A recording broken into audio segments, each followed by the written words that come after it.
everybody? Can you all hear me? Is my microphone on? Okay.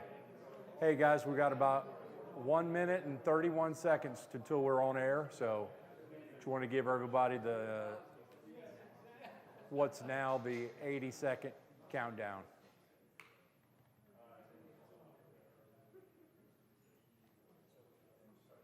Man, that's about as quiet as I've ever heard anybody. That'll give you enough time to get fired back up again by the time we start.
There's a light and we're on air, so welcome everybody to the September monthly meeting at the Woodworkers Guild. Nice to see everybody. Nice weather out there, starting to get dark. It's thought we were getting fall, but man, the last week has seemed more like summer. I don't know if you guys, we had a bunch of people over Saturday afternoon after my son got married Friday, so it's pretty warm outside. Welcome to all of you all on air, whether it's on Facebook or YouTube, and remember the camera adds 30 pounds, so I'm actually a lot skinnier in person. So you guys know the drill by now. I like to move through this pretty quickly. This is a chance for to go through the business meeting, and then we'll go through show and tell, which looks like we got some cool stuff here, and then we've got a great program tonight with Mike from Taylor Toolworks. So we're going to go down the list. Let's see, I'm going to skip. John, do you have an announcement? You're standing there like you want to come talk. Come on up. I don't know if this is on yet, but you can try it. Testing? Yep. Good evening. So one of the things we've been working on is to create a point of sale machine for all of our foremen. And so I got that purchased this past week, and I'll be setting it up tonight. And we'll be sending out instructions to the foreman to use it. So if you have a visitor that's doing a tour and wants to join that day, these will be instructions on how to get that paid for. And then they become a member that day. Hey, yeah, that's my job. So if you have any questions as we send out those instructions, excuse me, don't hesitate to just give me an email and I'll help you through it. All right, thank you. Awesome, thanks. Thank you, John. And we also, usually John says, hey, we're still paying our bills. So John is our treasurer, so thank you for all the work. I also forgot something very important. Do we have any first-time visitors tonight? We want to welcome you all. Any first-time visitors? All right, thank you for coming. Do we have any people that are new members? Is their first meeting? Anybody new members tonight? Or your first meeting since you become a member? All right, well, usually we have some of those, so welcome as our visitor. Appreciate you all. And if please continue to invite your friends and family and anybody you find that doesn't know about our organization. I think it sells itself if you can get them down here. So sorry to do a little bit of an aside there. Craig, do you want to come talk about First Friday? Come on up. This is Craig Arnold, our member at large. Or the large member, so. All righty. We did have a good First Fridays in September. We had quite a few people stop by, and we gave away a membership, didn't we? I'm looking at Brian. Yes, we gave away a membership, and I don't know if that person is signed up for their, what's that? Not yet. Louder? Me louder. Okay, louder is good. But anyway, for the last First Fridays of the season, that's going to be October 3rd, we'll have not only the tent, but also we'll be selling up here. So this room will be set up with hopefully lots and lots of you all selling your stuff. We are not taking a commission anymore, but you are going to be responsible for collecting your own payment, and we'll have a way for the cashier to scan your barcode or your QR code, and that way the payment will come directly to you then. So the guild just doesn't, they're not getting enough out of it.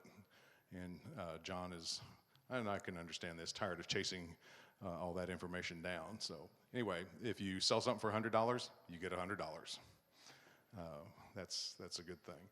So look for emails early next week for being a vendor, not only here, but also at the tent, and also volunteers, not only here, but also at the tent. So, but yeah, looking forward to a great last First Fridays. That's usually one of the bigger ones of the whole year for them.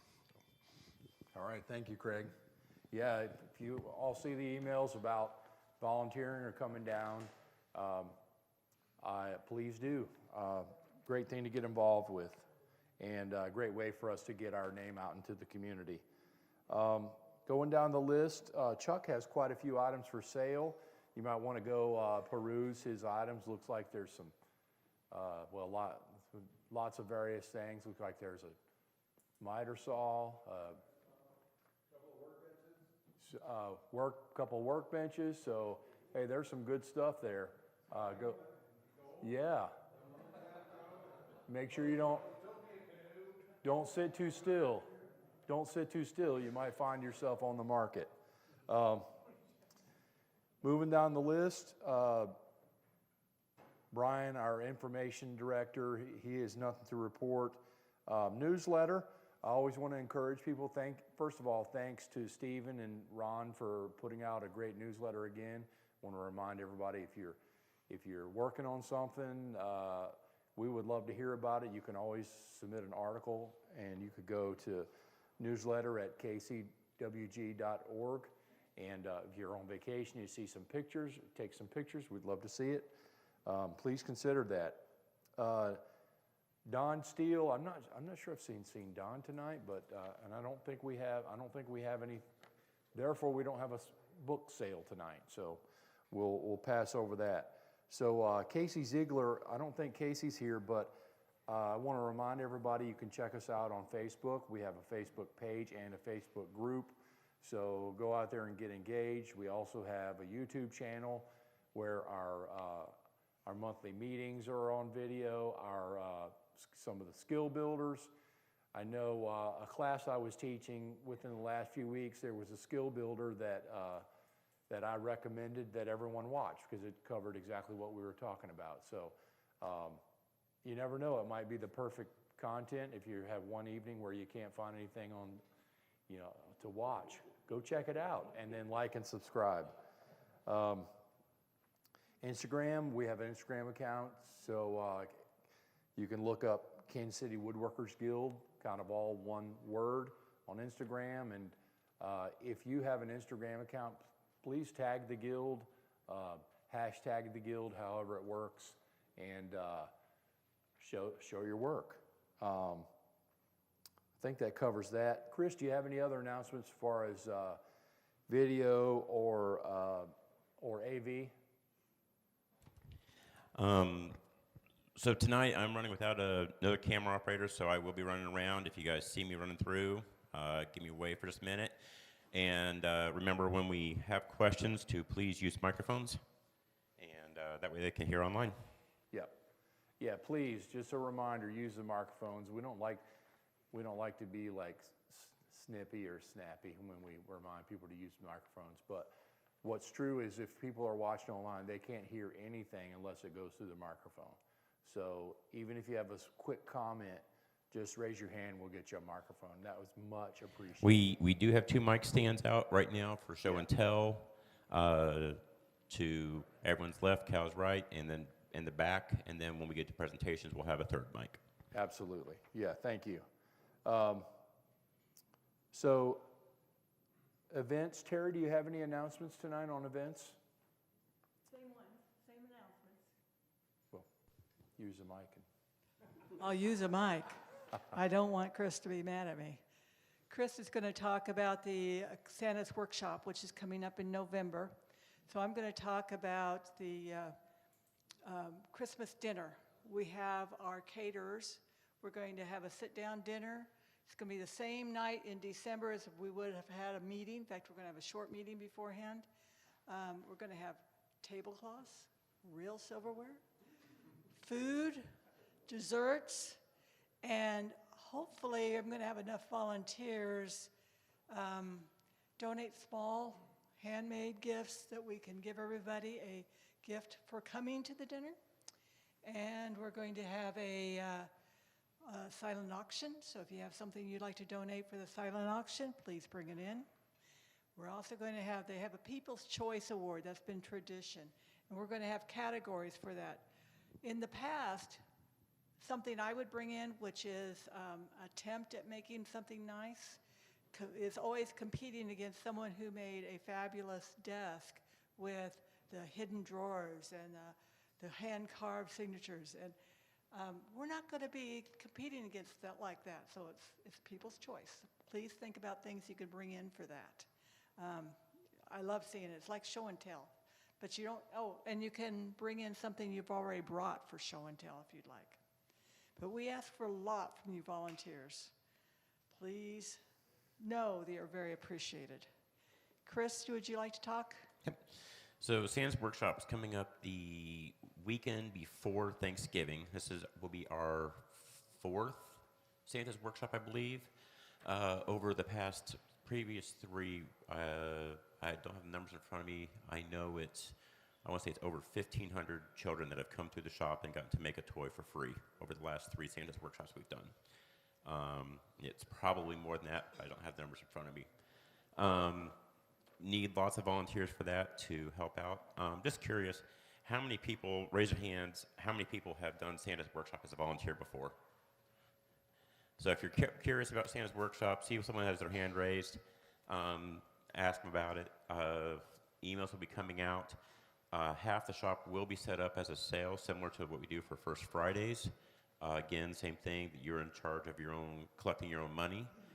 So if you are a volunteer, you need someone to man your booth. That doesn't have to be a guild member. It can be a significant other or a friend or even child, as long as you trust them. But yes, for the Santa's Workshop, it is a lot of fun. It is completely free to the public to come in, and we just have a really good time. So coming out throughout October, there will be emails for volunteers to help prep materials, and then as we get close to Santa's Workshop, be volunteers to actually be in the shop helping. All right, thank you. And yeah, it's a wonderful event that that so many of you volunteers have helped us put on over the last few years. Going down the list, Carole, Shelton, I know we're up to 830 members. Do you have anything else you want to announce tonight? Carole's in charge of our membership and has just been doing a great job of beating the streets and getting people to consider joining the guild. Answering all the questions that get emailed to people like me that don't respond that well. Which one am I taking? I think that one's set up nicely. Hi. Okay, so we are at 8:30. You mentioned that. A couple of things. We've got a couple of tool sales coming up. Rockler is coming up this weekend, where there's a tool swap, and we will have a membership table there. So if you know anybody who's been on the edge about joining membership and they're in that area, we'll be down there representing the club. Might mention it to them. What time does that start? It's 9 to noon 9 to noon. on Saturday in Olathe. Membership cards. My little wooden box was overflowing, so I've been putting them in your name tags.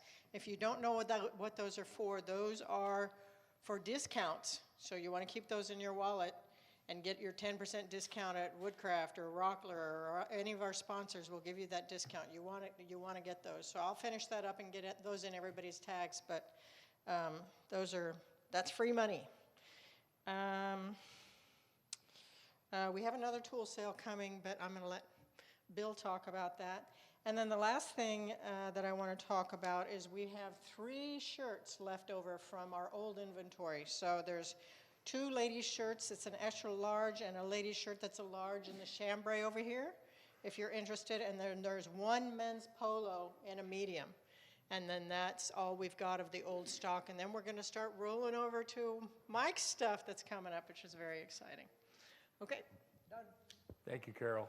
I'd get that medium, but it will only cover like one arm. Okay, moving down the list. As far as programs, Tom does our programs every month, but David, come on up and you want to talk about our program for next month. November. Sorry, That's November. Right. It'll be November. I was Microphone working? I was ahead of myself. That's all right. That's good. Okay, Tom here is in charge of programs, and I was going through our newsletter that Brian has put together our archives back down in 2001, and those who know Dave Kratz was our president at that time, and he talked about a round robin. Now, what a round robin is, that will have like 5 different things going on at once, and you're there for 15 minutes, and we have some things available that we're going to do. What we want to do is we want to ask you guys if you'd want to do a round robin. So what we're thinking about doing is having one station using the fest tool, and Craig Arnold's going to be helping with that. I'll be working on dowel joinery using a doweling jig for aprons for legs and tables. Tom's going to be working with the Craig jig, how to make pocket hole screws. Calvin's going to be up here doing some type of joinery. And our 4th one is from the intermediate class. They have a half-lap dovetail on their table. It goes in the front of the drawer. And those legs will not come apart with that half-lap dovetail. And these are only 15 minutes apiece. So we're only going to have 3 spots to go to out of the 5. So you get to choose which one you want to go to. Would you, the membership here, would you be interested in something like that in November? If you would like to, raise your hands. And if not, you can still feel free to speak up too. Okay. Tom, did I miss anything? Or? No. Like when I first took over, I wanted to do something different and just have people come. We have our sponsors and we have different demos. And so when this came up, I thought this would be a great idea. Something different. Hasn't been done in a while. 20-something years. Yeah. How many people remember round robins that are still here? Wow, there are 1. many of us left. Just the older vintage gentlemen and ladies. Like the way I said that, Russ? Wow. All right. Thank you. All right, thanks, guys. It should be fun. Gonna be kind of crazy in here. Moving down the list, Steve Hicks, do you have any safety items you want to talk about? Steve's in charge of safety. Nothing to report. The safety committee meetings are on the 2nd Wednesday of the month at 7 p.m. And the next safety orientation, if you're in line for that, is Sunday, October 12th. Rough to Ready is led by John Sloss and several groups of volunteers that we appreciate. There's lots of classes available, and in case you all don't know, Rough to Ready is a great way to get an introduction to the shop that also stands in as your safety orientation. Sponsorship, Mike Blake, come on, you want to come? I know you. I've got a few words. Mike is taken over sponsorship and has kind of been working on overhauling our program. Yeah, so first, I'll get this closer to my mouth. First, I would like to thank all the volunteers that came in today to help clean up the shop. If you notice, the shop looks exceptional. We had quite a few people here today. Thank you, Chuck, for putting that together. And we appreciate all the sponsors or members that came in and volunteered their time to help clean up the shop. As far as sponsorship goes, you'll find in this month's newsletter, I put an article about the upcoming event for War Horses for Veterans, which is held November 15th. That is much like Craig's First Friday. It gives you an opportunity to sell some of your goods, and War Horses for Veterans is asking for a 20% donation for whatever it is that you sell. I have my email address listed in that article, and if you'd like to donate products, please send me an email. We'll correspond and make arrangements. We don't need a lot of volunteers for that, but it is open to the public if you want to come down to War Horses for Veterans, tour their facility, kind of see what they do. And there will be about 40 vendors there from around the Kansas City community, so there will be an opportunity for you to spend a little money. So that's coming November 15th. Last month when I stood up here, I asked for people to bring in some donations for our raffle table. And I'm going to pull the... Joe Rossenberger asked me not to use his name tonight, to mention that he donated today, so I will not mention his name. But Joe made a very nice contribution to the Guild today for the raffle table, and we certainly appreciate that. Again, if you have any old used tools, make them halfway decent if you wouldn't mind. Or you have items that you have built here at the Guild that you would like to sell at the raffle table. Do they need to be sharp? Well, Yeah. if they're not sharp, we're going to learn how to sharpen them here later today, so we're in good shape. Yeah. And last thing is that we have some new T-shirts for the Guild, which is something. There's one on the raffle table, and we've got a few of them for sale over there. We're dabbling into some apparel sales, and we're trying to generate some things new that bring a little bit of color and vibrance to this audience. So we appreciate all your donations on the table. Please go over. There's some unique items over there tonight, and thank you for being members. Thank you, Mike. Appreciate all the work you're doing. Rich, do you want to come talk training quickly? Got some fun things going on. What's that? Yes, I want to talk training. Yes. It may not be quickly. We'll give you the hook when everyone's starting to yawn. Oh, that's already started. Anyway, first thing I want to point out, if you haven't heard or don't remember, Toyohisa Sagita is coming to the Guild. We're very excited about that. That is coming up just 2 weeks away. October 4th, he is going to be leading a skill builder. This is an opportunity to come and see and work with a Japanese master craftsman. He's going to be showing his jigs that he uses and his methods, so that is coming up. Then I want to point out a few classes, but before I do that, does anybody know the significance of the number 99 right today? Yes.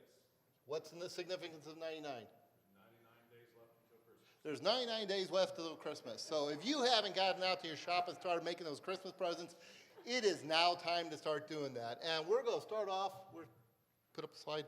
We've got making a Christmas star class. There are still, that just opened yesterday night. There are still some slots available for that class. That'll, set you off on the right start for Christmas there. Then we're going to follow that up next on Tuesday, September 30th. The finishing class is going to start. So that'll be the last finishing class for the year. It will be in November. Craig is going to be teaching that class, but he'll get you set up for finishing those projects, making them ready for Christmas. And do you still show the Christmas, the night before Christmas finish? So there's a night before Christmas finish in case you're at the last minute. And then, in addition, we're going to have 2 sessions of building wooden toys. And we talked about the Santa's Workshop. That's one of the trucks that we build during the building wooden toys, but we build 2 other types of trucks as well. We also build a 5-car train as part of that. And so that's going to be in November, and then we have another one in December. The enrollment for the November one is going to be on October 7th, and the enrollment for the December one is going to be on November 11th. And then last, upcoming skill builders, again, the next one coming up is the Sagita Workshop. And then on November, we have wood gluing with Bob Bernecki, and he's from Tight Bond, and he's going to be showing us some gluing procedures. Yeah, and that's it. All right, nice job. That was pretty quick, so thank you.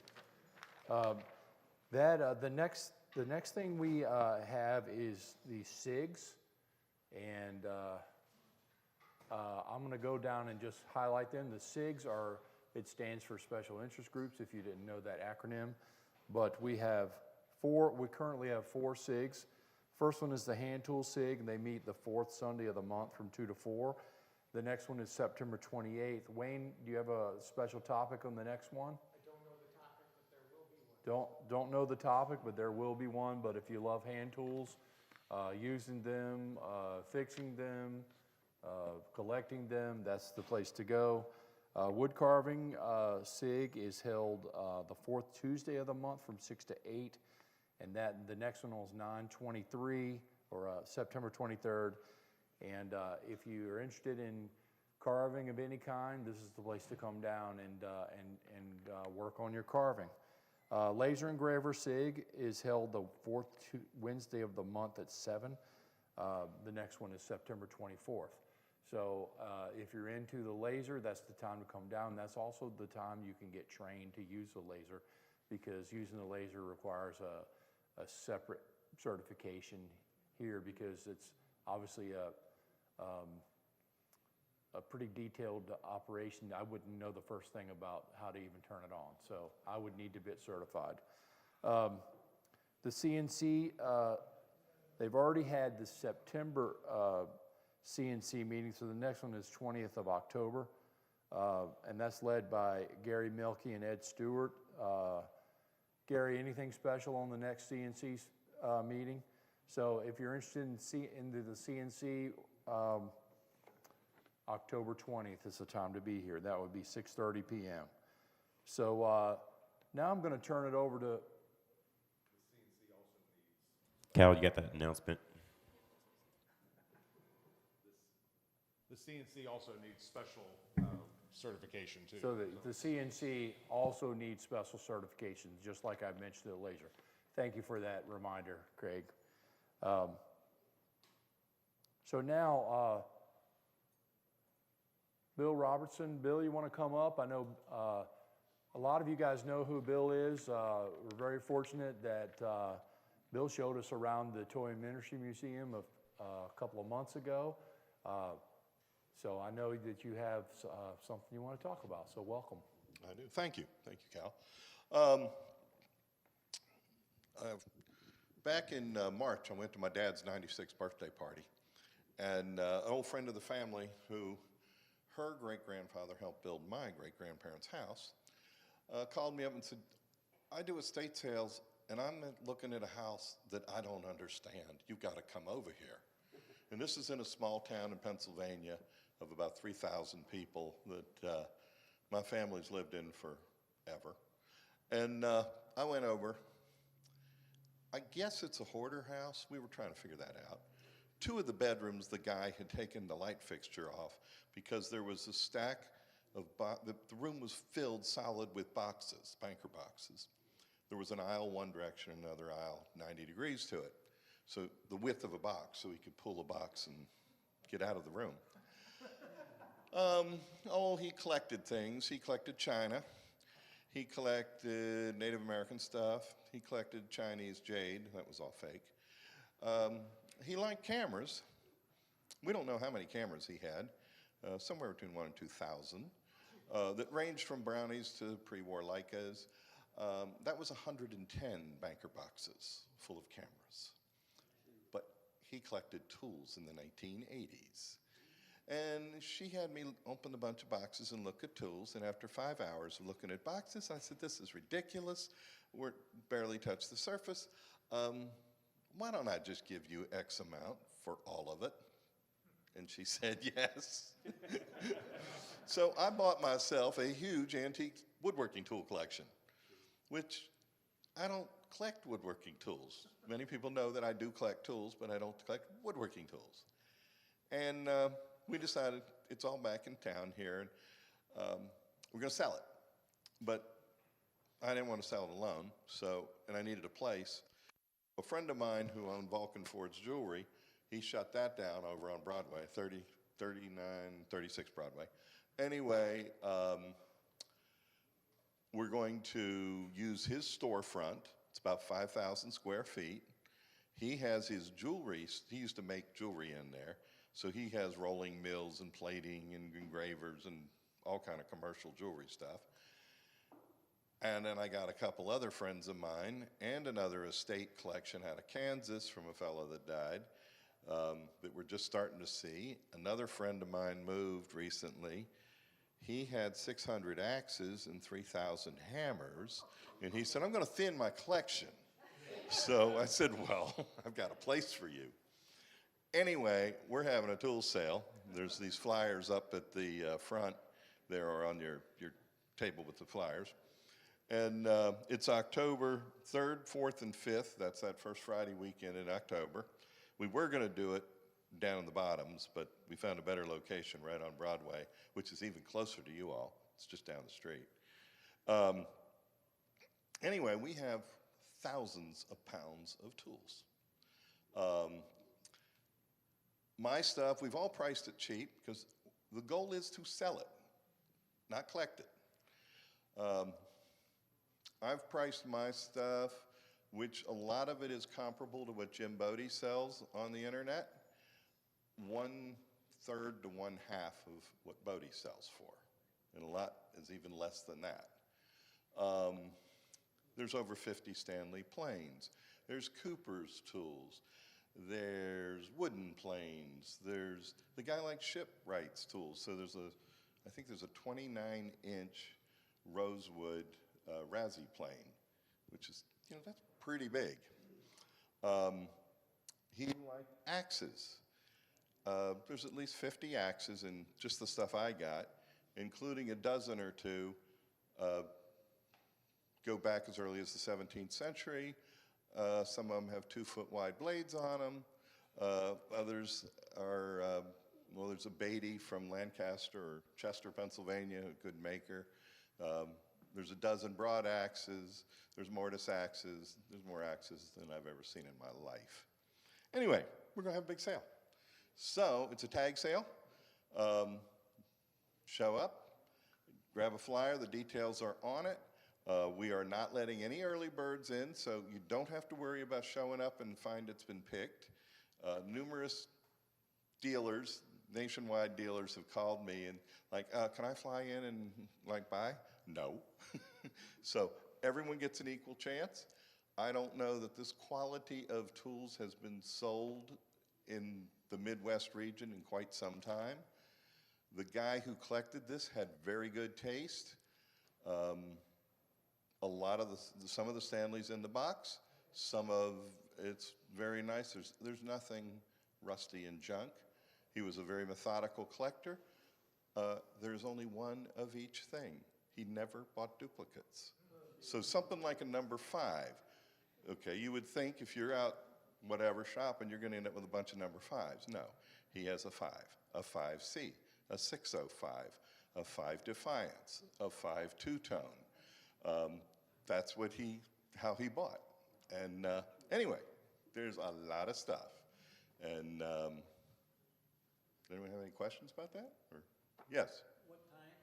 The time, it will start on Friday at 9 o'clock.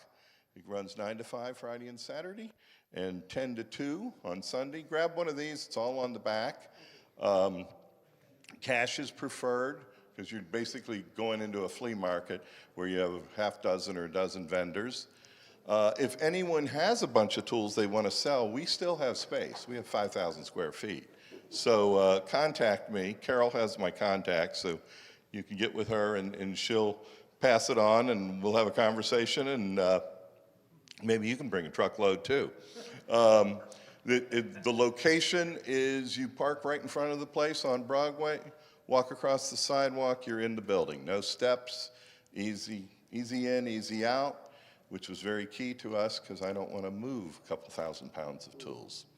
And Bill has graciously is invited us to have a membership table there as well, so. Yes. If you know people in this area that are interested in learning about the Guild, please tell them about the sale, and that we will be there to talk about the Guild. The sale has been advertised on estatesales.net, which is huge, goes everywhere. Lots of these little flyers. I'll be down at the Rockler thing this weekend passing these out. Someone today was putting them up in all the shops at the Kansas City Art Institute. We're getting the word out. Russell, who owns the building, he has 7,000 people on his mailing list. Most of them are jewelers. So they're not going to compete with woodworking tools. So it should be, we should draw a crowd. Our goal is to sell this stuff. So it's price reasonable, we think, and you know, you'll have fun. So. All right, sounds like a great opportunity. Thanks, Bill. One last thing, I put a gift certificate in the raffle. That is good at my tables only, okay, not the other guys, because I gave it and I didn't ask them. So, okay. Sounds good. Okay, thank you. Thank you. All right, I think we've made it down through the end of our agenda. So if you've got show and tell, now's our time for show and tell. So come on up and kind of get lined up. We want to do a quick show and tell. We'd like to be done with show and tell in the next 23 minutes. So we'd like to be rolling over at 8 o'clock. So Jim, if you want to come on up and lead the charge. And thank you all for bringing your stuff in. And make sure that everyone's using the microphones.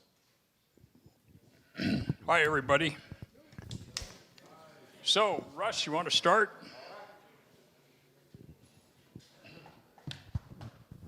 My name is Russell Amos. I do a lot of woodworking. The main thing I brought in tonight are some awards that I'm making for a motorcycle event this weekend, but that's not really the thing that I really want to show. The things that I really want to show, I had to make 33 awards with all natural live edge on them. And they were all, I had to cut them out of the actual planks with the jigsaw.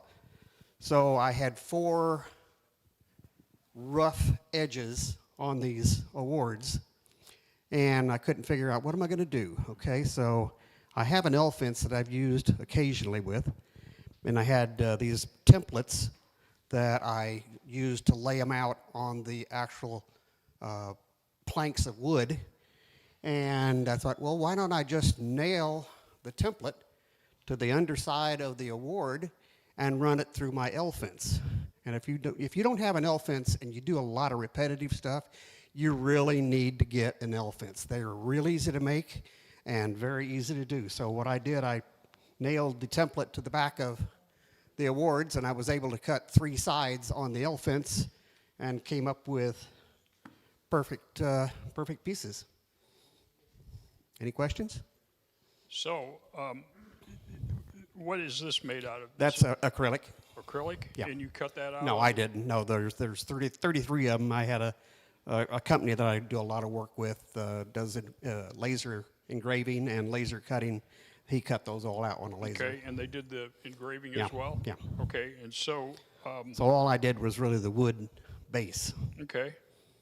That's it? Yep. You got And the finish. Oh, well, what you finish them with? I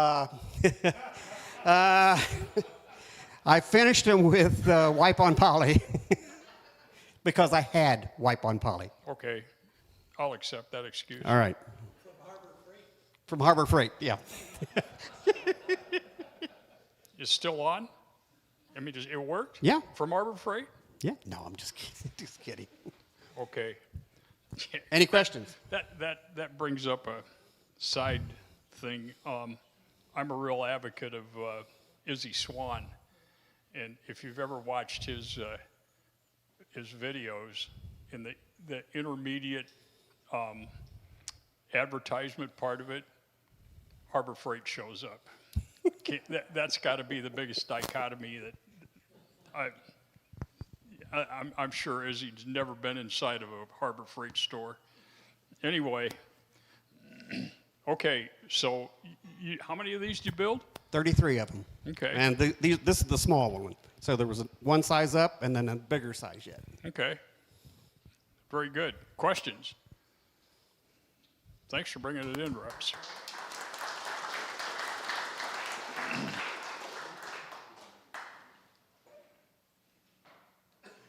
I love that T-shirt.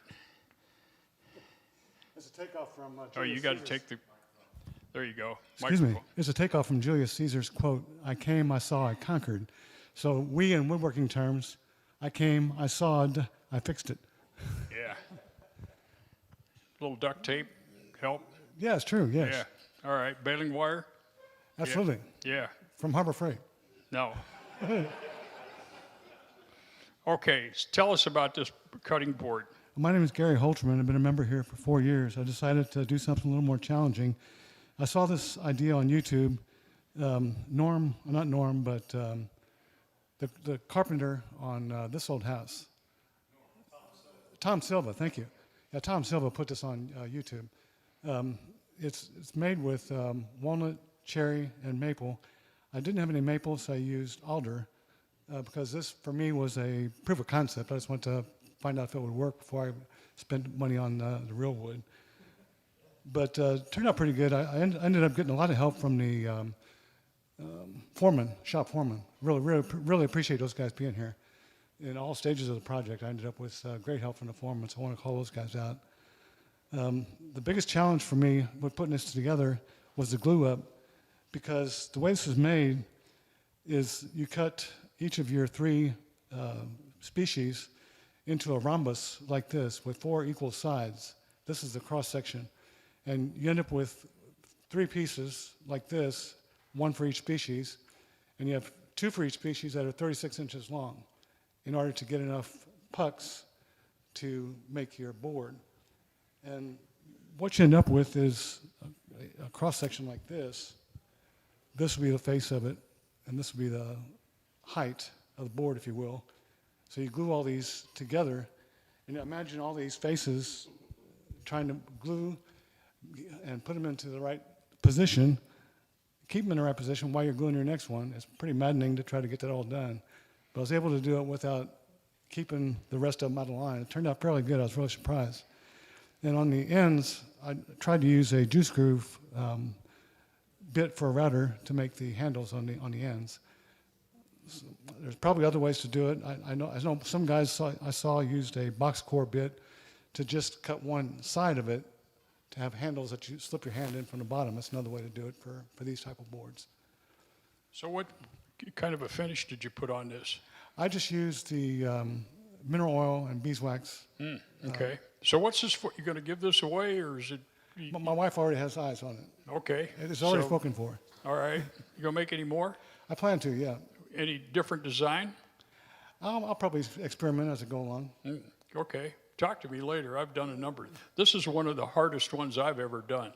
And the reason for it is each one of these pieces has got to be the exact same size. It does, yes. I mean, if you're off a thousandth of an inch, it's going to show up on the glue up. And the problem, if you do end up with just a little bit of a size difference, this block is going to make this block out of line, which it'll be a larger misalignment for this one and a larger misalignment for the next one. It staggers. It's a logarithmic problem. So what I found when the 4th time I attempted this, I found that if I started in the middle and I glued my way out of the middle to the outside, that eventually worked the best. Okay. But I was painted about it. Of all the ones I've done, this is probably the most difficult because it demanded the most precision. Yeah, I can appreciate that. Yeah, very good. Well, thank so you. Bring some more of them in when you're done. We'll compare them. Yeah, I'll compare notes with you. I'd like Yeah. to learn more about your process. Yeah, mine. I displayed mine above the. Mine are decorative. I've displayed them above the kitchen windows, so Okay. people can come in and oogle at them and say, "Hey, man, you're a really hotshot woodworker." That's not a bad idea, Jim. I'll keep that in mind. Yeah. All right. Questions? Over here. Yes. What did you use to glue the long sticks together? Oh, these you end up with. What kind of clamp? I mean, I just used tape. I glued them together with cards, with a plastic card to spread the glue on evenly on all these surfaces, 3 mating surfaces. And then I had a 3-foot stick of this hanging over the table. I had somebody help me. And I would use this painter's tape to just wrap it around, extend it another 6 inches, get another round of painter's tape. I thought about using different types of clamps, but I couldn't find a way that would hold it and keep pressure all the way around. I guess there's band clamps I could have used, but for me, the painter's tape was the best solution for me. okay, thank you. How did you get the 30-degree angle or the 60-degree angle, basically? Well, I decided to set my angle facing away from the fence at 60 degrees, Okay. and then measured what I wanted the distance to be. So I set my angle at 60 degrees facing away from the fence. Then I cut one pass with a table saw. And I measured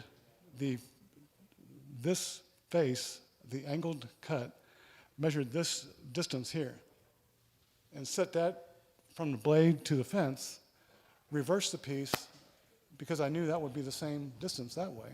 Reversed the piece and fed it through the opposite direction. And that allowed me to keep everything perfectly identical. Awesome. That was a real challenge for me, and I ended up making a 30 or 60-degree jig. So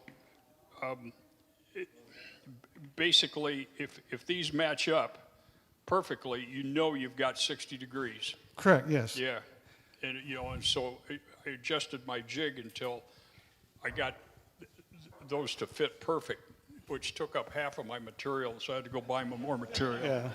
Yeah, it was a challenge. This is the hardest one I think I've to put together. Yeah, that's why I did it the way I did it. If I put an additional auxiliary fence on the table saw right here and clamped it to the existing fence, and I ran the bottom of the auxiliary fence through the joiner so that it was completely flush with the table. That allowed me to run this through with the first pass, if you will, if this is the fence. Run it through this way with the blade angling away from the fence, make one pass like this, and then turn the piece around so I have the same distance going the other direction. Good idea. Then flip it over. Yeah, that allowed me to get exactly the same distance. Okay. Any other questions? Yes, sir. I just wanted to say for people who aren't used to this,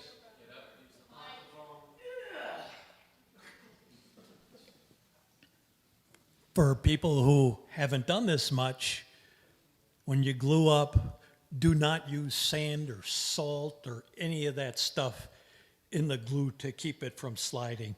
The glue manufacturers recommend against it. But you see all over the internet that people, oh, just put some sand in there, or whatever. Don't. No, you have to be careful not to get the pieces any farther apart than you absolutely need to.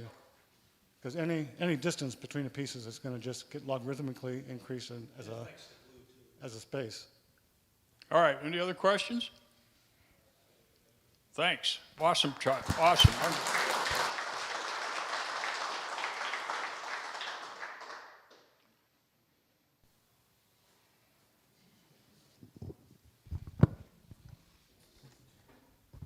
Hi.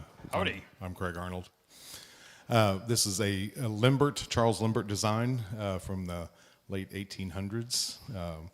Lots of arts and crafts makers do this, but what I liked about this one is I found this new magazine article, and it had the little gridded drawing, and each square equals 1 inch, but in the paper it was about a 1/16 of an inch. So I just took that PDF file into the laser software and stripped away everything I didn't need. So all I had left was the outline. And how big is that supposed to be? 23 1/4? Sure, let's make that 23 1/4, and wham. So the laser cut my template on here, and then it also did the template for the shelf down here. So, but that way they all came out perfectly. Now the joinery on this, you start with your square timber, you put a rabbet along the entire length of the board, then you cut out the shape, because the joinery, you can see up here on the top and down here, is just a series of rabbets hooked together. So when you assemble it, you put the shelf into one leg, put glue on, shove another leg in, and you glue through the tenon into the leg. Then you glue on some more, and the next one you pin nail it in. The last leg goes in is just glue and clamp. And that holds it all together then. And you made this out of quarter sawn white oak? Quarter sawn white oak. Awesome. And the finish? Yes. Amber, honey amber dye stain, shellac wash coat, antique walnut gel stain used as a glaze, a shellac wash coat, and 2 coats of armor seal. Would you repeat that? Transtent honey amber dye stain. All right. You stained it. Yes, that's a dye stain. All right. Put on a shellac wash coat to protect it, wax-free shellac. Okay. And then use antique walnut gel stain from General Finishes. So you got 2 coats of stain. Right, 2 colors of stain. 2 colors, okay. Yeah, so the honey amber is what really makes the medullary ray pop. Okay. And then the antique walnut gel stain is what fills in the pores dark. And then there's another coat of shellac on there to protect that stain, and then 2 coats of armor seal on top of that. Okay. Questions? Craig, you teach a class on finishing? Do which? This? I do teach the finishing class here. Yeah. Yeah. So this is one of the finishes that we actually do in the class. Cal? Is my microphone still on? Yes. Yeah. So you said you cut out the templates on the laser. Right. Did you transfer that to the workpiece and then cut it out on a bandsaw, or Yeah, did you? roughed it out on the bandsaw and then double face taped the template down and then used a flush trim bit Gotcha. to cut it out. And then the top was cut just with a trammel on a router. There's a little tiny hole on the bottom side of this. Okay, thank you. Oh, and another neat thing too about how the top is connected. I went down to Metal by the Foot and got some 1/8 inch thick brass stock, big long piece, and then cut it into 2 inch long pieces, drilled the holes, countersunk them. So that way there's a countersunk screw going into the leg and then one coming up into the top here.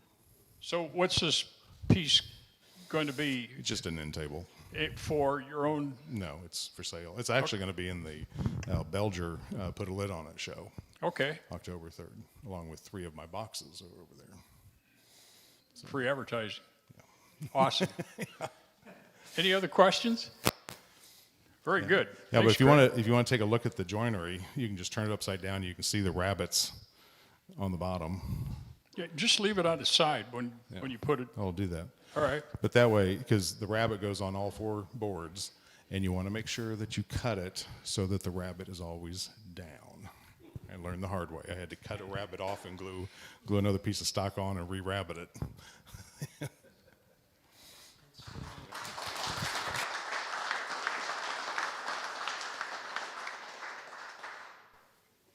My next?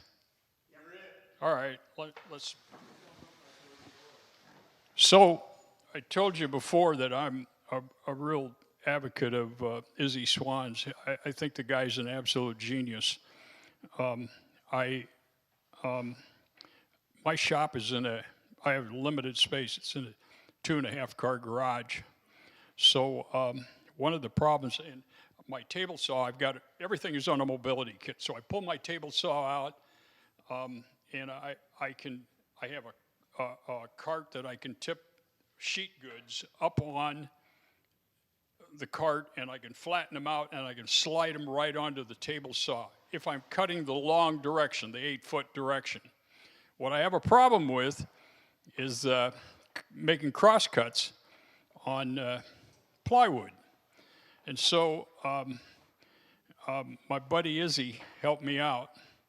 So I found, I got to give him credit. This was his idea, and I kind of expounded on it a little bit. It's foldable, so I can stack it in a corner of my shop when I need it. I don't know if I can.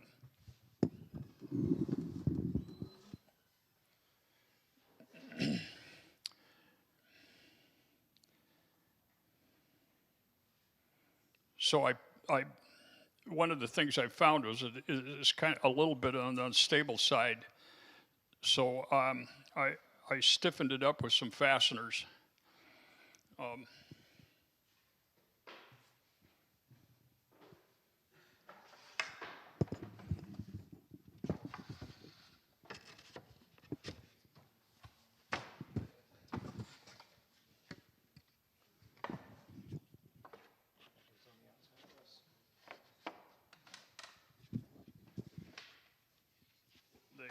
There we go. The other thing that put on this is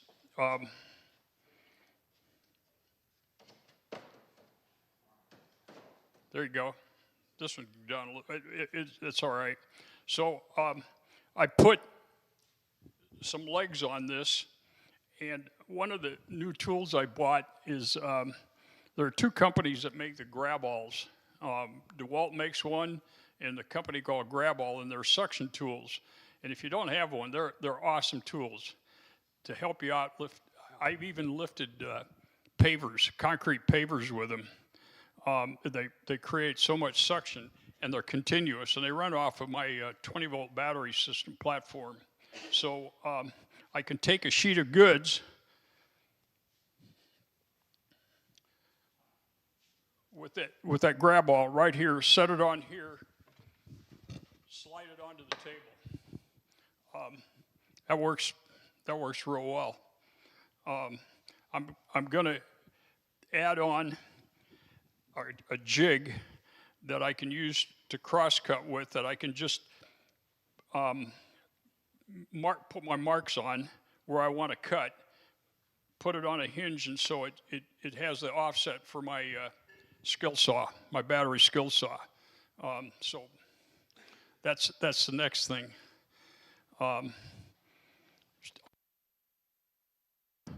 One sheet of plywood. So questions? What'd you finish it with? I'm sorry? What kind of finish you gonna put on? If I put a finish on it, it's going to be Odie's oil. If I do, nah, it's plywood. You can say I wasn't real fussy with where I put my fasteners or laying out fasteners and things like that. It's going to get cut up, so it's not a piece of furniture. And I had to keep reminding myself that, okay, this isn't a piece of furniture. It doesn't need to be perfect. Any other questions besides finish?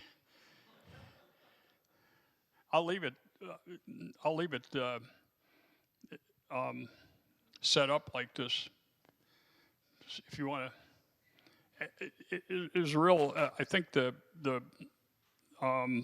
plans, Izzy charged $12 for the plans in a PDF file. So it was pretty thorough. But I found some mistakes that he made, and I let him know. Okay. Any other? Thanks. Yeah.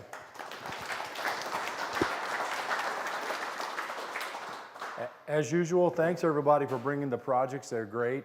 We're going to take about a 12-minute break, so feel free to come up and check out the projects, go grab something to drink, grab a cookie, and we're going to be back in 12 minutes, and we'll have the program from Taylor Toolworks.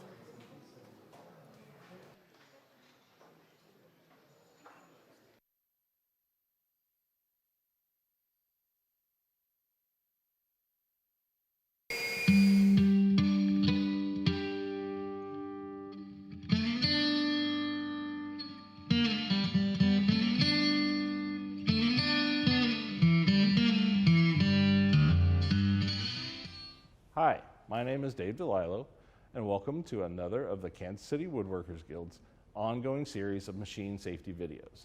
Today's video will cover an introduction to the safety rules and basic operation of the Guild's router tables. Keep in mind, like all safety videos, this video focuses on the safety concerns of the machine and is not a complete training program for the use of the router table. Today, we will touch on three things: familiarize you with the features of the Guild's router tables.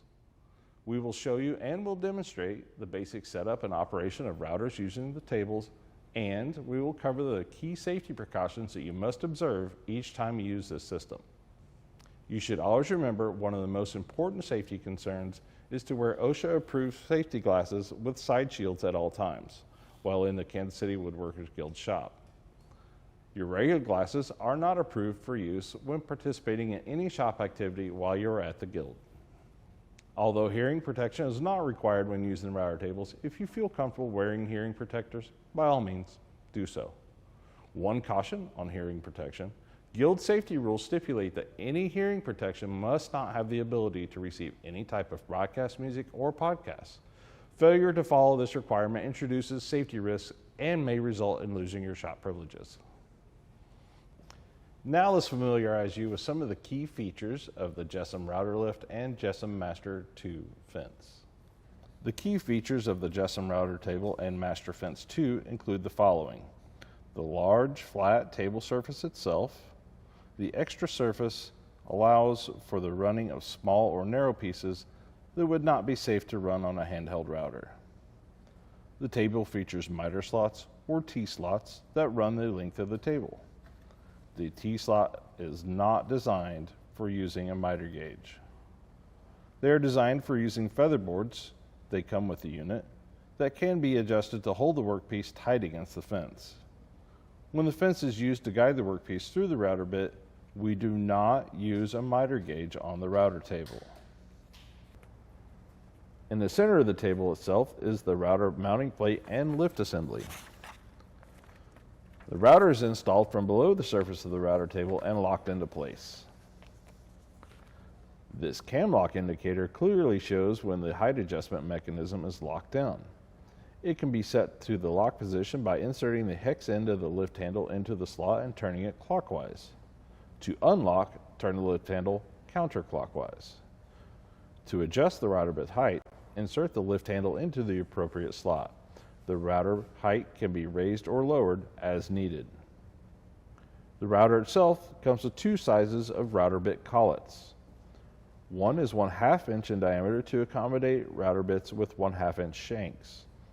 The other collet is 1/4 inch to accommodate router bits with 1/4 inch shanks. The JESSM router table provides several ring inserts that are sized for various size router bits. The primary purpose of the ring is to provide more table surface to support the workpiece as it passes through the router table. It is important to select a ring insert with an opening that is closest to the diameter of the bit you will be using. The fence itself is extruded aluminum to which two independent movable fences are attached. These two pieces are commonly known as sub-fences, and they are mounted to a machine T-nut slot that runs behind the length of the fence. Two sub-fences can be tightened down by turning the sub-fence adjustment knobs. The fence itself is movable and can be lined up by using the scale mounted in the table. The entire fence assembly is securely tightened by turning the two clamping knobs. Accessories. The JESSM router table and Master Fence 2 come with the following accessories: the height adjustment crank handle, which we've already shown you, a pair of collet wrenches used to turn the nut that tightens the collet around the bit, a starter pin, a threaded metal pin that can be mounted in one of several locations. The starter pin is used as a stable pivot point for routing workpieces that are irregular in shape and cannot be run on a router table using a conventional fence. We will discuss this a little later in the video. Now that we've familiarized you with the primary components of the Guild's router tables, we'll briefly discuss how to set up the router table to do the work. The first step for setting it up is to raise the router to the table surface so that the appropriate collet and bit can be installed. Using the height adjustment crank handle, unlock the lift and raise the router to the table surface. Then use the crank handle to lock the router lift position. For a router bit with a 1/2 inch shank, select the larger of the two collets, then insert the bit so that it bottoms out, and then pull the bit upward slightly so that there is a gap of approximately 1/8 of an inch between the bottom of the shaft and the bottom of the collet. Tighten the locking nut by using the 2 wrenches that are stored by the router table. 1 wrench should be placed on the router shaft and 1 on the locking nut. Apply pressure to both wrenches to tighten. Do not over-tighten. Set the router bit to the desired height by unlocking the router lift with the crank handle. Then adjust the bit to the desired height. Once you have fine-tuned the height of the bit, lock the router lift. The next step is to select and install the appropriate ring insert. Select a ring insert with an opening that is closest to the diameter of the bit you will be using.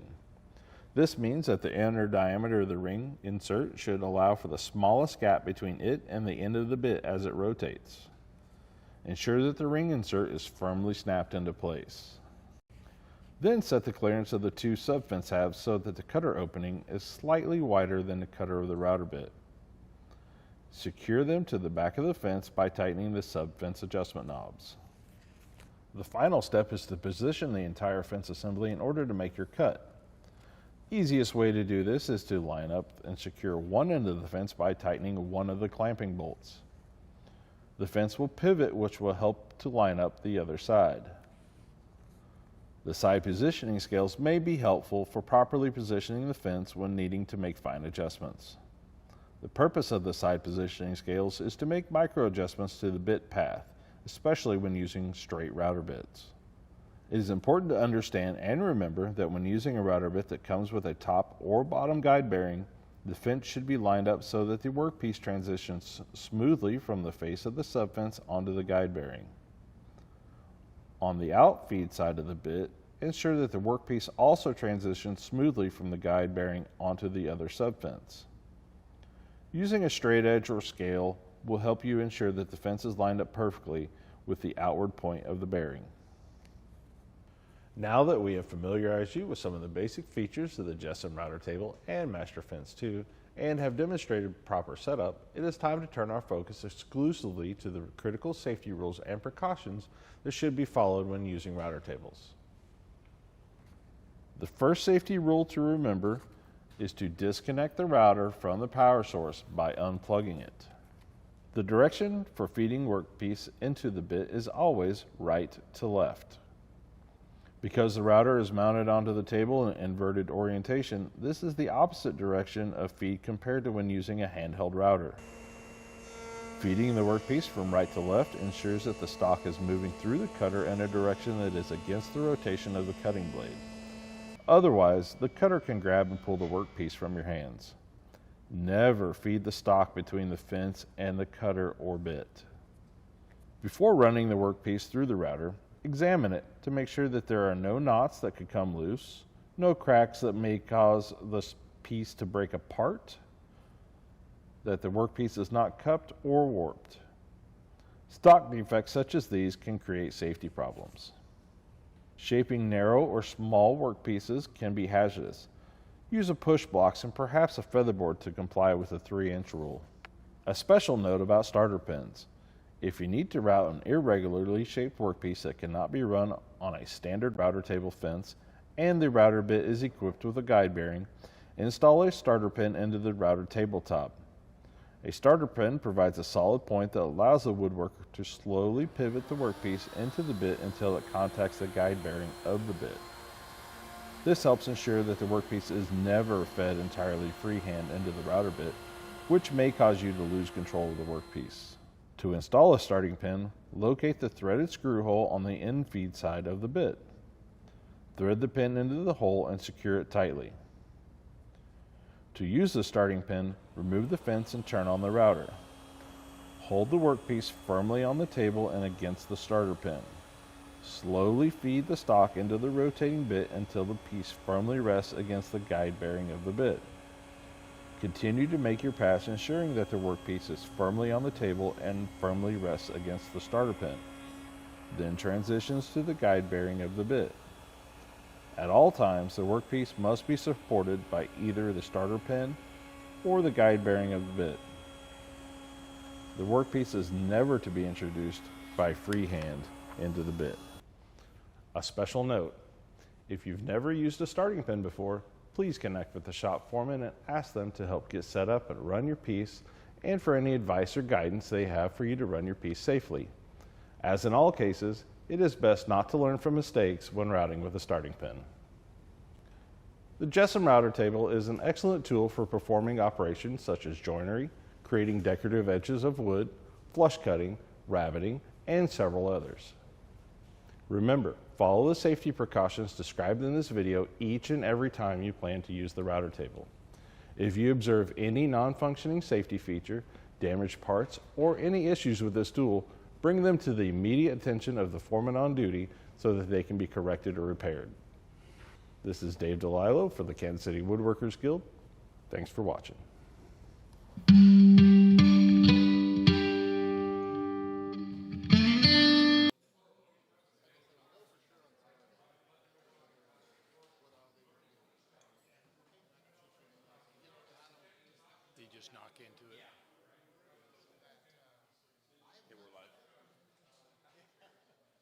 Okay, everyone, we're live. We're getting started.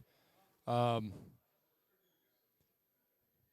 I'll let you introduce yourself, but we're very happy to have Mike with Taylor Toolworks here. So he came to the old location a few years ago, and I'm looking forward to the reprise. So, Mike, I'll let you take it away. Really glad you guys let me come and talk. I feel like it's an honor to be here amongst such a great guild. This is probably the best guild in the country as far as I know. So I'm very impressed and I'm honored to be here. So my name's Mike Taylor. I founded Taylor Toolworks 15 years ago. And if you didn't know, we did sell the business a year ago to another local firm who's doing a great job of picking up the mantle and carrying on our legacy of Taylor Toolworks. So today I want to talk about sharpening. And I want to talk about sharpening hacks. And hacks is basically just an alternate way to do something that's either faster, more efficient, or give you better results. And sometimes hacks use materials that aren't necessarily designed for the purpose at hand. Like, I'm sure you guys remember MacGyver, right? He would stop a bear with a chopstick and a flip-flop and a ping pong ball. So there's ways to use alternate materials and alternate machines to sharpen that I think can make sharpening faster. It can get as good a results as you can using other methods, and I think it can become more enjoyable. So, question: how many people here have a chisel? Use chisels, okay? How many people have hand planes? About cabinet scrapers? Okay, so now here's the question: if I were to go to your shop right now and do a unscheduled inspection, how many of your chisels are sharp? Less than half, okay? And how many of your planes are sharp, right? So if you're like me, you sharpen all your chisels, and then you use the one you like, the 1/2 inch, and then it gets dull. And then you go to the 3/4 and you use it till it gets dull. Then you go to the 1 inch till it's dull. And then finally all your chisels are dull, and you're using the biggest, widest chisel you have for the smallest task, and you're finally like, okay, I got to sharpen everything. So I put off sharpening because it's like a chore. It's like cleaning the bathroom. You know, you wait sometimes too long to do your chores. When if it was faster and more efficient, you might do it more often and have better results. So I'm going to show you a system that we came up with. It was during the pandemic, a way to sharpen chisels that I think, and plane blades, that is crazy fast, and I will demonstrate it because you won't believe it if I told you. So, but the heart of the system is this Cubitron sandpaper by 3M. So 3M, let me put my watch down so I don't go over time. 3M makes a whole bunch of abrasives. Most of them are designed for metal. And so we discovered the 3M kind of hiding in the back of one of their catalogs, their metalworking catalogs, and we started doing testing. We started realizing that this was some amazing stuff. So what makes Cubitron so special, and I have a little demo here, is that the abrasive is little triangles. It's made from a very hard ceramic, but it's in little triangles. Most abrasive, or all of the abrasive besides Cubitron, are just rocks that's glued to sandpaper, and it just plows through material. And as it plows through, it gets hot because it generates heat, and then the heat makes it dull, and so it doesn't last very long. And it generates a lot of heat when you use it if you use it for metal. But the Cubitron are these little triangles, and the triangles slice through the material very nicely. And as it dulls, the little edges break off, and it exposes new sharp edges. So as it dulls, it still remains sharp. So it's a little thing called friability. So it has amazing friability. So this sandpaper cuts so fast, fastest sandpaper I ever used, and it lasts a long time, and it doesn't generate heat, which is important for the sharpener that I'm going to show you at the drill press. Because if it generates a lot of heat, then what happens to your chisels and your planes? It takes the temper out of the tip. So you have to get to about 600 degrees to take the temper out of a blade. And this system, I'll show you, doesn't even get anywhere close. So the heart of the system are these discs that go in your drill press. This disc is it's an acrylic disc. We have fixed piece of sandpaper to a disc. This is a 6-inch version. And I just have sandpaper on one side. This is 80 grit. This will grind a new edge on a blade. So if you need to reestablish a new bevel, this will do that. Or if you get a damaged edge, this will do it very quickly, and I'll demonstrate that. And then we go right from 80 to 220. So one of the things that I'm going to do tonight, I forgot to mention, is I'm going to bust some of the long-held sharpening assumptions that you've all come to believe. And one of them is that you have to progress through all the grits. You've got to go from 400 to 600 to 1,000 to 4,000 to 8, and then I'm going to break all the rules, and it's still going to work. Another assumption that I think we all need to kind of consider is that, do you really need to sharpen to 30,000 grit to get a sharp edge?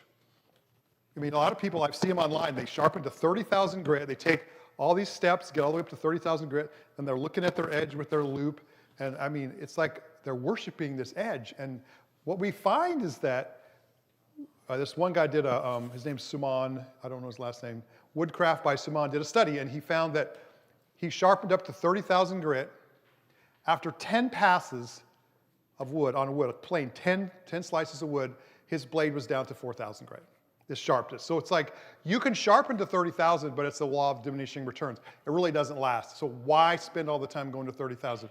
So then I actually did some tests where I did it with a sharpness tester. You can get this tester that tests sharp. And we found that sharpening to 1,000 grit, going to a strop, I got an edge as sharp as his blade's going to 30,000. So I now go 1,000 grit, and actually that's what Suman said in his video. He said, if you sharpen to 1,000 and then you strop, you'll get an edge as good as going to 30,000. So, and that's much faster, so you save time. And you don't have to buy, $4,000 worth of sharpening stone. So we break that rule. So, but the Cubitron, so one disc, I go from the 80 grit and I go right to 220, and then I have a strop on the top, which I use, and I'll show you how that works. This is not just any leather, this is horse butt. Now the big issue with stropping is when you strop, if your leather is flexible and you put your plane on it and you press into the leather and it flexes in, you can get a rounding on your blade. So if you can get stiff leather like this horse butt, it's really stiff. I mean, you can't even hardly depress it at all. There's less of that depression and it doesn't round over your edge. So the leather is put on here with the flesh side up, which is the rough side. And then we charge it a little bit with some compound, and then we go 80, 220 to the strop, and I'm done. And I can take a blade, and I'll demonstrate how fast I can do this, but it's pretty quick. So let me show you how I would deal with a really rough edge. And this is a chisel that I got from the hand tool room back there, and it's been ground. It's got multiple bevels on it. it needs a lot of work. Okay, now the other thing I want to mention is when I deal with the backs of the blades, my backs of my chisels, remember every time you get a chisel, first thing you do, you need to flatten the back, you need to polish the back. One time, that's it. You don't have to do it. You don't have to do it every time. You gotta prepare your chisel to work. And I don't care, unless you buy a really expensive chisel like Lee Nielsen, you're gonna have to work on the back. And you pay for it with Lee Nielsen. Now they're selling for $125 a chisel because they're doing that work for you. But you can do the work easily. So I use the same stuff. I use Cubitron. I stick some Cubitron to my piece of plate glass. Start at 320, go to 400 and 600 to 1,000, and that's all I need to do. So it's that fast. So I can take this chisel here, it needs a bit of work, and I can just put it right under 320, and I just push it on here, and it has these little feet, so it doesn't slide, and I can take this chisel, and I can flatten the back in just a few seconds. So now, this back, I don't know if it's been flattened before, I can see I got scratch marks along the back, so that's all I need to do. Then I'm going to go to my 400, and I'm just going to wipe off the extra swarf. And the reason I like this so much, you guys ever use stones or lapping film or whatever to flatten the back of a chisel? It takes a crazy long time. And it jams up your stones. It's just no fun. And it's messy. You got water everywhere. You got swarf everywhere. This now I'm going to go to 600, and I only do a small amount. I don't have to spend a lot of time because this paper cuts so fast. So now I'm at 600. Now I'm going to go to my 1,000, and I have just prepared this chisel in, a minute to be ready to take a bevel. So now I got this whole thing, it's flat. I mean, this probably was flattened before, but if you took a new chisel, it would go almost as fast. So now I have my disc in here. I have this little jig. This lets me present my chisel at a 25-degree bevel angle, so I get that 25-degree angle that I need. It's going about 600 RPMs. Don't want to go too fast because you can generate heat. But then I take my little jig and I present it in here, and I just push my chisel in. And this is really bad. This is really bad. Okay, so I'm gonna have to grind off about quite a bit. Now it does make some sparks. I kind of move it around a little bit. This blade was in bad shape. And now, I've almost got it.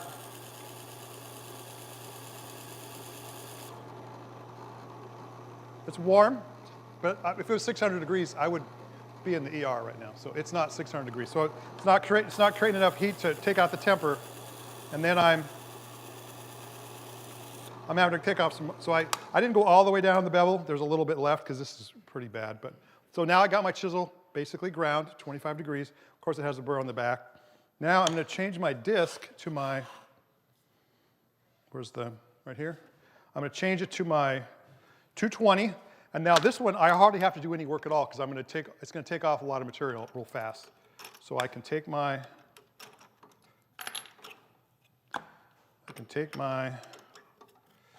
220 here on the bottom.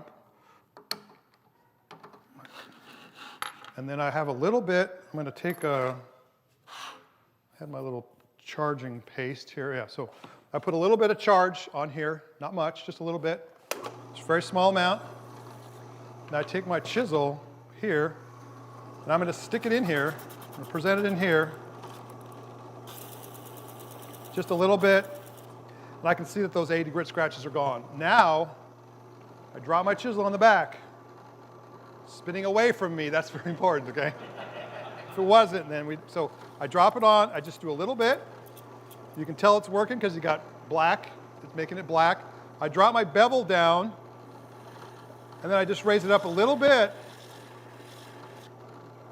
And now I can see a little shine right on the tip. And that means this thing is razor sharp. So it's that fast to take a chisel and sharpen it. So let me show you. So this was pretty bad shape. This really was. I had to grind off a fair amount. So let's say that it just gets dull. You're using it and it's just, your chisel's dull. This chisel now is, it just rips the paper. So now, this is a dull chisel. I've just used it. I've chopped my dovetails on my whatever high boy. Then I just go back to the 220 and I just drop it in here long enough until I can feel a burr. I can feel a burr. Drop it on the back, bevel down, raise it up just a little bit. You don't want to raise it up too much, because you round it. Now I'm done. So I can look down here. I can see there's my bevel back. Now my chisel's back. Slice and paper. So that fast to take care of a chisel. And so I can sharpen a chisel literally in 20 seconds. Like you saw what I did. I doled it with a file, 220, boom, I'm back in business. So I don't have to. So the other thing I don't do is this is ground at 25. I don't put a micro bevel on it. The micro bevel is from the strop, so it probably puts a little bit of higher bevel on it. So I don't have to, you do a micro bevel and you sharpen the micro bevel, and then all of a sudden at some point you got to regrind the whole bevel. Never have to do that because it's always just at 25 degrees. So that's pretty cool. This saves me so much time. And the other thing that I like about the whole system is my whole system is right here. I have 2 discs that hook onto my little jig, and I set it next to my drill press. I had a sharpening station. I don't have water. I don't have to soak stones. I don't have to go through all this stuff. This is all I have to do. So now when we come to the plane blades, there's a little, you have to treat those a little different because they're a little wider.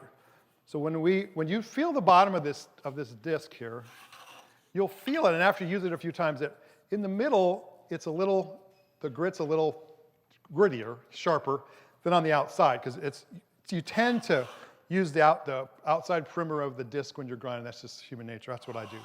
So when I ground my plane blades, I found that when I would put my blade in here and I would grind it, I found that the grit sticks down in the middle just a few thousandths more than on the outside. So my blade had a slight concave in the middle, which isn't a problem with the chisel, but when you're taking a plane, taking shavings of 1,000th of an inch, that creates problems. So I figured out that all I have to do is take my plane blade and grind my bevel like I would, just grind my bevel, and then set my honing guide for 30 degrees, so it's a little higher, and then I come to my same little sharpening set here, and I'll just grind a micro bevel on here till I get a burr, and I can see the micro bevel. Now what this does is it not only puts a micro bevel, but it straightens out the edge. The edge is now straight.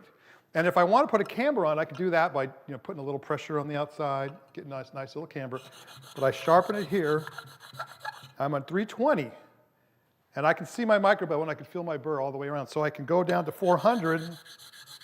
I can go to 400, and if I want to go higher, I can. But I could stop there, and then I just take my plane blade. Now I've already flattened the back, and I will drop it onto my disc here, and then I'll raise it up just a little bit until I can see the shine. And then my plane blade is sharp. Well, it's not very sharp, but I have to mess with this a little bit. But this side is sharp. It's not very sharp. So I got to take that back. I got to do a little more work on this. But the point I'm trying to make is that you got to straighten the edge out, and you can do that just with the honing guide and your same stuff, and then you stick it on the strop, go right to the strop, and this will get sharp, and it'll be a nice edge. And I've done this, and I've used my planes, and I see no difference using this method than I did using all my Shapton stones from, all the way up to 8,000 grit or whatever. So that's another thing. So another thing that I've found, another hack, is that when I'm flattening the back of my plane blades, is I use this magnet, one of these switchable magnets. It grabs this thing like a beast.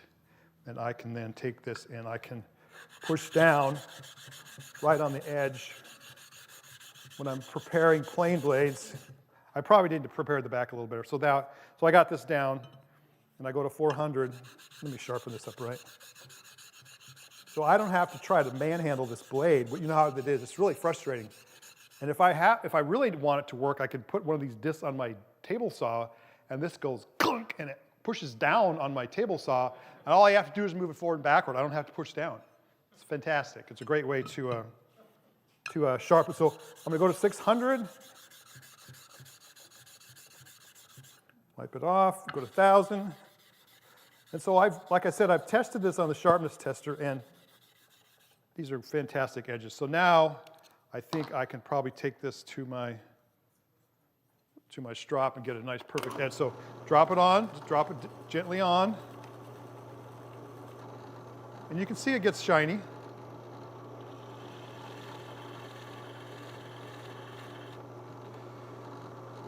Yeah, there's a little nick in that edge that I didn't take out, but it should be better now.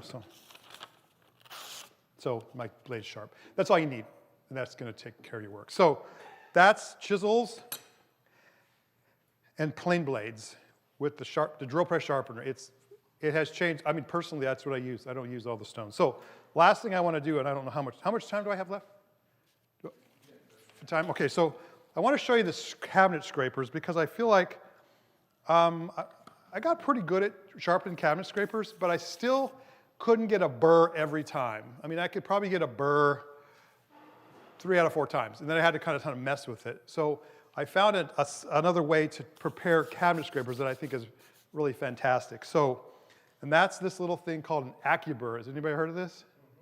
Okay, so this is a piece of carbide, and in the carbide are little grooves cut. And the way it works is you set this on your scraper right on the top of one of those grooves. Like if the groove goes like this, you put it on the cabinet scraper, and as you push it, it puts a burr on both sides of the scraper at the same time. And there's different degrees of grooves, like one's more aggressive than the other, one's more subtle. I just use the middle burr, and so when I want to get a scraper to work, now I can hardly screw a scraper up because they're just so good. So these are prepared scrapers. These are scrapers that the edges have been lapped, so they're straight and square and smooth, which is, you can't really find very many scrapers like that. I'll show you how to prepare one that's not like this in a minute. But I take my scraper and I put it in my vise. Does this have a quick release on it? Okay, there you go. So I take my scraper. Ooh, that's not going to grab, is it? Okay, that's why I bought my little, this is a scraper vise. This is just a little mini Moxon vise that I use to hold my scrapers, and I'll show you in the next part how it works. But you can put a scraper in here, and if you ever want to file a scraper, you can take the scraper vise and you can tighten it down on your scraper and just let it stick out slowest little bit. And then when you file it, it keeps you filing nice and square to the edge. So it's a combination of a jig by Mike Pekovich. So now I can put it in the vise and I'll be able to grab it. I just don't think it can clamps down very tight. Actually, I gotta stick it out a little bit farther. So now you take your AccuBurr and you put a little drop of oil on it, and all I do is I take it and I get the groove on there and run across. And I can feel the burr. I'm going to go one more. Not very much pressure. That's all you need. You can feel that if you want to come up after, you got to feel this burr, because I think one mistake we make with scrapers is we put these gargantuan burrs on there thinking that a bigger burr is going to work better. A bigger burr just breaks off easy, and it's really hard to push a big burr over wood. So now if I have the scraper, and all I did was run that thing over there a couple times, and I hope that I can hold this. So now I got nice little shavings coming off. So that's just 2 passes with the AccuBurr. Now you can use a burnisher and you can go do all this stuff, but this just simplifies sharpening scrapers so much. So let's say you get a scraper that's not prepared. This is one that's not prepared. These are punched, which means that the edge is been sheared off. So there's a little bit of rounding going on here. So you have to file this. You have to hone it, the face, get it square, and then you have to hone the edge, and you have to hone the faces so that you can prepare this to take a burr. So I use my little scraper vise. I drop it in here, and I just have it stick out just the slightest amount. And so I'll show you. I have these little strips of metal that come with this kit, and I like these because they help me set the protrusion of the scraper perfectly every time. I just drop it on the scraper down, let it stick down below. See, it sticks down, it'll pop up 20 thousandths now, it'll be exactly right. 20 thousandths of an inch. It's just sticking up a slight amount. That's what you want. Keeps you nice and square. And then you put it in your vise. And now you can take this and you can file it. Got to file these, right? You can put these on stones. People use them and they're like pushing back on stone. They kind of balance it there. It's just, it's not consistent for me. So, but I file my edge. And I can see what I'm doing. I can see what I've filed. And I can see that I got a nice, perfect edge. I got fresh steel. I've down to fresh steel. So I've done it what I need to do. Now I take it to this other piece of plate glass, and I have a piece of rough lapping film on here. This is just going to take out the file marks. I keep it in my scraper, and I just rub it on here.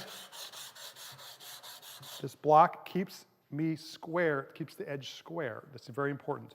But now I got rid of the file marks, and I flip it over to a little finer lapping film, and then I'll rub that here until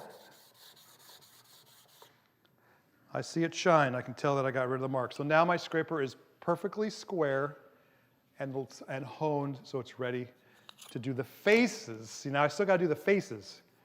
And I have always tried to do it here, like hold my fingers, like this. But if you look at it, sometimes I'll put like a magic marker on there so I can tell what I've done. But it always seems like I never get quite a perfect, sheen all the way across. So this little piece of wood has magnets in it. And I drop one of these pieces of steel on my lapping film so it raises up. Let me see here. It raises the scraper up, just a little bit. So all the honing, it happens right at the edge. Only a few degrees. And these are easy because these are blues. You'll be able to see exactly how it works. So I drop it on there. I go to the finest lapping film, and all I do is go back and forth until I can see a nice consistent line all the way along. That's all I need. Flip it to the other side. And I take it here. So this is the ruler trick. What's that, David Chesterworth? Charles Worth. Okay, so ruler trick. So I'm doing the ruler trick. So now I got it, and I can see that I got almost all that done. It kind of moves a little bit. But at least it gives me a nice, even. Okay, so I got it done. Now I have my edges smooth and straight, and both faces are also smooth. So now I can take it, put it in my vise here, and I can drop it down, and I can run my AccuBurr over this thing, middle groove, two runs. I can feel my little burr. There you go. So take it out, and now this should make a nice shaving. So this was preparing a new scraper, or if you had one that got dull from use. So there you go, they got nice shaving. So there you go, there's your scraper. And then you can take the AccuBurr and you can probably use it 3 or 4 times once it's dull. You just run the AccuBurr over it and it reestablishes that burr. So there's your square scrapers. So you have no excuse to have a dull scraper. So what if you have a gooseneck scraper like this?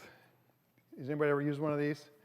They are a pain to sharpen because you have to hold it on the stone and kind of put like a 90-degree block on a sharpening stone, and you have to go over the whole thing like this, and it takes so long, and it's no fun at all. So what I do, the hack that I have for that is I take a drum sander, and I'll put some lapping film on it, probably 600, 800 grit, I don't know what it is, but it's under 1,000. And I'll put it in my drill press, then I make this little block so I can drop my drum sander below the surface in my drill press, and then I just take my scraper and I just go around it, and I just hone the whole edge like this all the way around, and flip it over and all the way around until I see a nice shine all the way around the edge, and then I take my same little thing here, and I'll put it on here, and I'll make sure I hone all the way to the edge. I'll put a black magic mark all the way around the edge, and I'll just hone the edge all the way around. And once I get it, then I take my AccuBurr and I just run it over the edge, and then this thing is sharp, sharp, sharp. So that's kind of my hack for doing the curve scrapers, because I've never seen anybody do it except for rubbing it on a stone like this, and it just takes so long. So this is a nice, fast way to sharpen a curve scraper. So that's kind of my sharpening hack. So a couple things we talked about. You don't have to polish it down to 30,000 grit. You can go to 1,000 grit to the strop, and you will get an edge that will be as sharp as you need in the shop. And you don't have to progress through all the grits. You can skip grits. I mean, especially on the drill press, because it removes material so fast, you can go to 80 to 220. Because if you had to go through all the grits, it would just take too long. But just spend about an extra couple seconds on 220, and you're going to get a good sharp edge. And you don't have to have this expensive, elaborate system where you got stones soaking and the sharpening station and all this mess and goo everywhere and all this expense, because I think the sharpening system is $50 for the whole system, and it comes with enough disc that'll last you for like hundreds of chisels. So a story, I had a friend who owns a little plane company, and he had 88 plane blades that got dropped at the hardener. All of them, the corners hit, they were all chipped, they were bad. And he said, I can't sell these. It takes too long to regrind them, so he sent them to me. And so I took the 88 plane blades, and I had an 80 grit on my sander. I went through 3 discs, took me 3 discs, but I reground all those plane blades. Some were 1/8 of an inch deep, the chips, in less than an hour.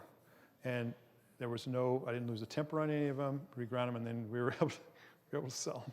So and I literally can sharpen a chisel in 20 seconds from dull to sharp, if it's just been dull from use. So what do you think? It's no, you can't really use it for lathe tools and gouges, because you could strop it on here, but as far as grinding, it's going to grind so fast that you're not going to have control over it. So I would probably not do it. And so a little backstory, the reason I came up with this is that we had some extra Cubitron laying around that was sticky back, and I was like trying to get rid of it. And I was thinking of ways to use it. So I came up with this disc, and I would put like 400 grit on top, and I could use it to sand puzzle pieces, because I made puzzles for Christmas, and I had control. Because when you try to sand a little piece like that on a belt sander, just like pieces are flying everywhere. So I could just drop it on there, and I could see what I was doing, and I could slowly remove material, and I could get these puzzle pieces sanded. So it worked great as a little part sander if I put it on the top. That was fantastic. So, but for gouges and blade tools, I've tried it, and it is just too fast. I would ruin some blade tools, but I mean, that's my spin on that. So, any other questions or comments? Go ahead. What all is included in the kit? The kit comes with everything you need to do this. I want to remind everybody to use the microphone, please. Yeah. It comes with 2 discs. It comes with like a whole pack of like 15 sanding discs. You got enough to do your 80 and your 220 and your strop. This is in the drill press, but yeah, it comes with all this stuff here. And yeah, we have sold about 15,000 of these, and we have never had a return. And so that is like, now we've had people call and go, I don't know how to do it, so I walk them through, but we've never had somebody send it back saying, this doesn't work. So that to me is like, and we sell a lot of tools, and I can't say that about anything. I mean, so I've got people, for all kinds of reasons, they return them, but. Here's my question. I don't have a drill press. How do I sharpen without a drill press? Well, I think every well-respecting woodworker needs a drill press. I think I would be embarrassed to say, you don't have to have a very big one, but yeah. So I mean, I guess who else doesn't have a drill press? The guild has 3 or 4. Yeah. So I'm leaving 2 of these things with the guild. 2 of everything is just going to stay here, so it's for you guys to mess with. But yeah, I mean, you could probably use this kit here and use it, and you could sharpen that bevel. Yeah, but you couldn't do that. You'd have to hand strop it, which would just be strop, strop, strop, and it would just take a while. But I mean, it would probably work fine. But yeah, the power strop does make it so much faster. So, but yeah. Question. So, Yes. Do you have a video of how to, of your process of sharpening card scrapers? I do on our website. There's a few videos on doing the I think I did one tongue-in-cheek where I sharpened a cabinet scraper. I set the world record in like 2.2 seconds or something. But yeah, there's a couple videos on our website. If you look, there's on the AccuBurr, the ones. I mean, I have some where I show you how to prepare a new scraper, like do the edge like I showed you, and then there's somewhere the scraper's already prepared, you know, using the AccuBurr. Yeah, there's a couple videos, so yeah, I go through it all. And there's one on the drill press sharpener as well, so if you need to see that. So, anything else? Oh, do you like my uniform? I made sure to fit in, you know, so I don't get a lot of flack. So, $20 at the desk over there. So. They're also for sale over there. So, go see the table.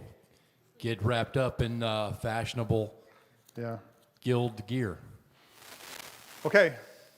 Any other comments? I mean, or do you guys have any thoughts? Or you guys have a way that you like to sharpen that is worked for you? Like anybody have a? What's the name of the sandpaper again? It's called Cubitron 2. It's that's the brand from 3M. So. Mike, if we need to find more information about you and how to get in products from you, where we go? Taytools.com. I didn't say that yet, I know, but I'm trying not to be too much of a salesman. Go ahead. I looked it up on taytools.com. It doesn't have the wooden piece. Yes. Well, we have a plan. You can make the wooden piece. We had that for a long time, and then people were making them. You can make one pretty quick. There's really not much, but you can also buy the wooden piece too with the set. I think it's extra $25 or something. But yeah, we do. Sorry, I failed to mention that. So you get all the stuff you need, but if you want the wooden piece, you can get that as well too. Or you can make it. There's a plan that comes with it. It's pretty simple. It's really just, half an hour's work. So okay. Quick question, Mike. The jig that you have underneath, is that the? Yes, it's the same one there. Okay.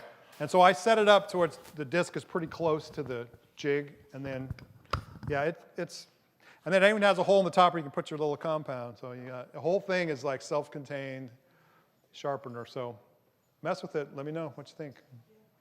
Okay. Any other questions for Mike? Thanks for having me. All right. Thank you. Mike, you may already have this from doing, but we want just a small token of our appreciation, and we usually get a picture called the mug shot, so hold that up. And you probably already have this from presenting a few years ago. I do. It's not broken. It hasn't broken. You have a match set now. I think is it the same? It looks like it might be a little different. Okay, this might be the upgraded version. All right, thank you again. Appreciate it. Thanks. Everybody, feel free to help us put chairs away, set up the shop again. Be careful driving home. Thank you all. Feel free to hang out. Come chat with Mike. Come check out the jigs and the setup. And have a great night. Thanks, everyone.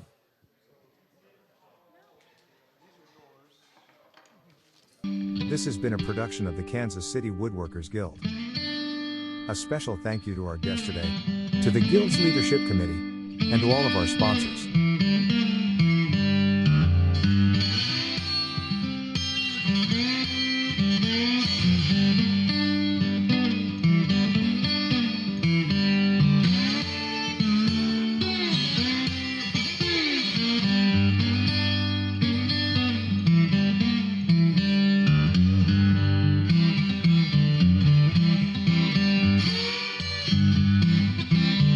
If you like this video, please be sure to like, comment, and subscribe.